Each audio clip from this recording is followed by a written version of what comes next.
Hello, Star Wars Galaxy of Hero players. This is Holdo. Today I'm going to be revealing the two new characters that came out today. Tico and Admiral Holdo. Well, it's not Admiral. It is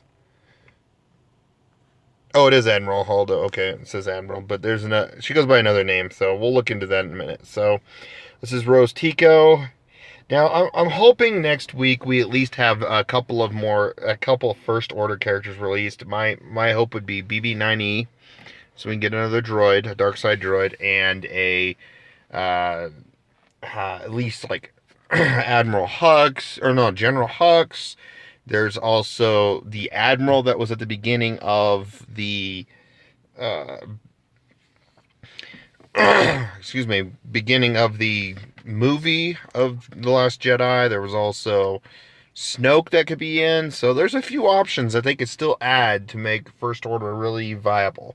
And it's still at the end of February. So I'm hoping we get a couple of characters. Because last week we had no characters. I'm assuming they were just in the process of working on a couple of these characters to get them out. So yeah, we'll see what happens. Because it feels like these two characters, especially Admiral Holdo, is going to make Resistance really viable in the meta. So we'll see what happens. So yeah, we'll go ahead and get started. So basic attack is Courageous Shot. Boom, boom. Deal physical damage, target enemy, grant tenacity up for 2 turns to a random resistance ally who doesn't have one, and then it has a 50% chance to attack again, once per turn. So it doesn't have a 50% chance to attack again, and then again, and then again. That would be crazy. That would be crazy if you get like 10 attacks in a row. So maybe it should have done 50, then 10, then 5, then 2, something like that, but no. So yeah, that is that. Dauntless Bravery. Resistance allies gain defense up for 2 turns. For each resistant ally, remove 8% turn meter from target enemy. Rose gains 10% turn meter for each resistance and first order ally. This attack cannot be evaded. So you still drain their turn meter a bit, so you speed up your team and slow your opponent's team down. Oh, you speed Rose up and you slow your opponent's team down. Shock Brad, the thing that she shocks Finn in the movie. Deal special damage to target enemy and inflict stun for 1 turn. When the stun expires, the target is dazed for 2 turns, which can't be evaded or resisted.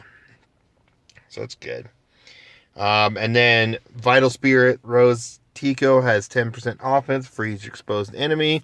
When another resistance ally scores a critical hit, she gains 10% turn meter.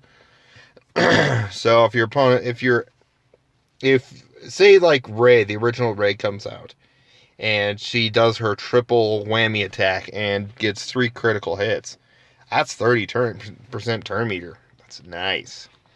So it tells you this is to support Jedi training Rey. So I hope come next month something new comes out. So before I go to the next character, I do want to say seeing the world through rose-colored blasters. Okay. That is interesting. Sorry.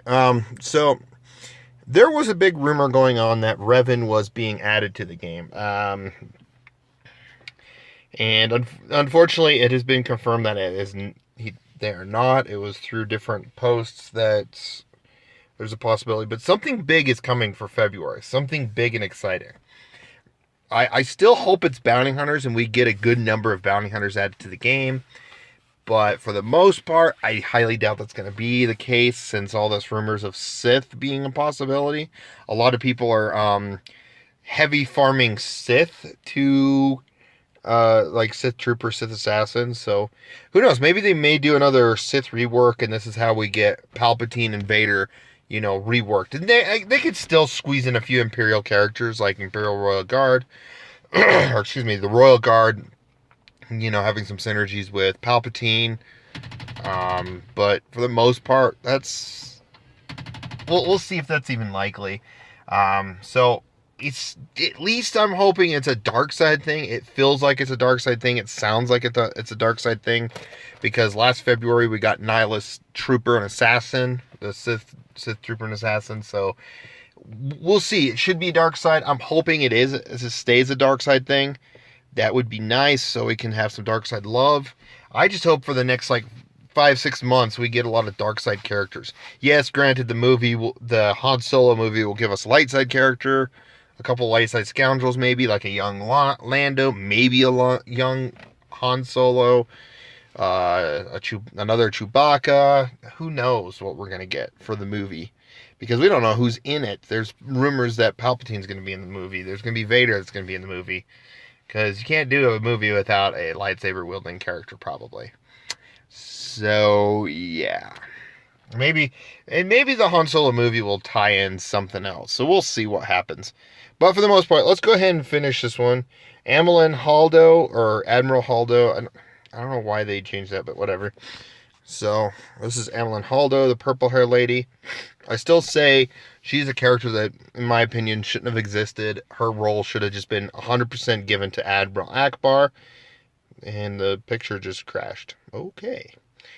I talked about Akbar in on my last video, talking about how we should have Captain Akbar and the Resistance Admiral Akbar having similar kits, and in the movie he should have been the one to sacrifice, because we know Akbar, we have that special connection, but they just killed him off instantly with no regard.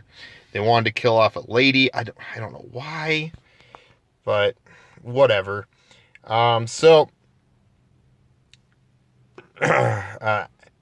her basic attack is deal physical damage to target enemy, and the least healthy other resistance ally gains foresight for 2 turns. When this foresight expires, that ally recovers 10% health. So it's definitely going to help a little bit against Night Sisters. Some people are saying this might be very viable against Night Sisters.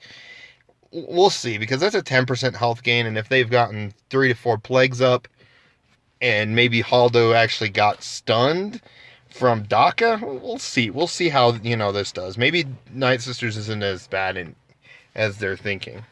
I still feel like SWGOH should still support Night Sisters, but that's my opinion. Bunker Buster. Deal special damage target to all enemies and inflict daze for 2 turns. Inflict defense down and evasion down on the primary target for 2 turns. Nice. Dispel all debuffs on, and then her second special, Reprieve, dispel all debuffs on target ally. They recover 40% health, 20% protection. So she's a tank that actually heals allies. That's pretty good. The other ally that gets that kind of health gain is Shore Trooper, and that's 24% health gain. So you do pair her with Shore Trooper, and your team should look pretty well defended or well healed up. So we'll see how that one goes. And then her unique, when another resistance ally loses foresight, she gains taunt for 1 turn and recovers 10% health. When she doesn't have taunt, she has 50 speed, and other resistant allies have 20% critical avoidance. And then with the Zeta, which sounds like what it is, I don't know, we'll see. Whenever another resistance ally loses foresight, gains taunt and recovers 10% health. And then while she doesn't have taunt, other resistance ally has plus 20% critical avoidance. Could have been 25, maybe 30. A little bit more critical avoidance would be nice, but I don't know how the numbers work, so maybe 20% critical avoidance is proper. So, yeah. So that is, Amilyn Holdo. As a tank character, she is a really good tank build. She's built as a really good resistance tank. Resistance now has 4 tanks, only 2 taunt. One, it gains taunt when another one loses it, and that's Finn, Poe, Amilyn, Rey, and then they got a bunch of other attackers and stuff. So yeah, it's a really interesting. Resistance is a tank-heavy faction, it seems like. BB-8, he taunts, even though he's a droid. He shouldn't be taunting, in my opinion, but hey. So, yeah, anyways, so that is the two characters. I'm assuming in the next, like, 2 to 3 hours, because right now it says it's 15:11, which is really 3:11. We should have the next two characters come out, or these two characters probably will release tonight. Usually that's typically what happens. They're released in the morning, and then that evening, like, around, like, at least mountain time, 5-6 o'clock mountain time is when we have the update, and the characters are released and we actually see them. But we'll see what happens. So again, thanks for watching. Please like, comment, subscribe. Let me know what you guys think about these two characters. And hopefully the update notes, I will cover them for sure, but the update notes will provide us a hint for what's coming up next, and we can kind of guess and figure it out. Some of these are like really crazy, but some of them make sense because the last one was what Rose was saying. So, and I was thinking this character would have been released Monday or Tuesday, but it wasn't. Wow, released Thursday. So that means tonight. This means Friday and Saturday we may have marquee events for him. So we'll see what happens. But yeah, again, thanks for watching. Please like. Again, I do appreciate you guys watching these videos, and you guys have a wonderful day.